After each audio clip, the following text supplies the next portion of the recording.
നമസ്തേ. ഇന്നത്തെ വീഡിയോ ജപ്പാനിലെ ഒരു ക്ഷേത്രവും അതിൻ്റെ വിശേഷങ്ങളും പിന്നെ മറ്റ് ചില കാഴ്ചകളുമാണ്.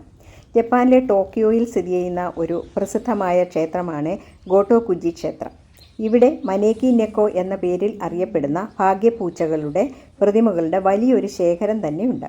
ഇതിൻ്റെ ചരിത്രമനുസരിച്ച് ഒരു സാമുറായി ഒരു പൂച്ച കൈ ഉയർത്തി അദ്ദേഹത്തെ വിളിക്കുന്നതായി കണ്ടു. പൂച്ചയെ പിന്തുടർന്ന് ക്ഷേത്രത്തിൽ എത്തിയ അദ്ദേഹം പെട്ടെന്നുണ്ടായ ഇടിമിന്നലിൽ നിന്ന് രക്ഷപ്പെട്ടു.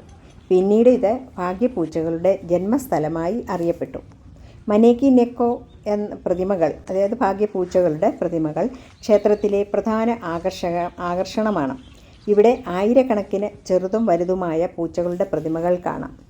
ഭക്തരുടെ പ്രാർത്ഥനകൾ സഫലമാകുമ്പോൾ ഭാഗ്യപൂച്ചകളെ ഇവിടെ വഴിപാടായി സമർപ്പിക്കുന്നു. ഈ പൂച്ചകൾ ഭാഗ്യവും സമൃദ്ധിയും കൊണ്ടുവരുന്നു എന്നാണ് വിശ്വാസം. ജപ്പാനിലെ ഹക്കോനെ പ്രദേശത്തുള്ള ഒരു പ്രശസ്തമായ വിനോദസഞ്ചാര കേന്ദ്രമാണ് ഒവാക്കുദാനി. 3000 വർഷം മുമ്പുണ്ടായ അഗ്നിപർവ്വത സ്ഫോടനത്തിൻ്റെ ഫലമായി രൂപപ്പെട്ടതാണ് ഈ പ്രദേശം. ഇപ്പോഴും ഇവിടെ സജീവമായ അഗ്നിപർവ്വത പ്രവർത്തനങ്ങൾ കാണാൻ കഴിയും.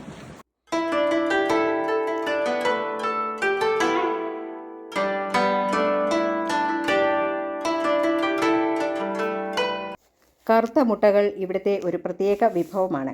അഗ്നിപർവ്വത ചൂടുള്ള വെള്ളത്തിൽ വേവിക്കുന്ന മുട്ടകൾക്ക് കറുത്ത നിറമാണ്.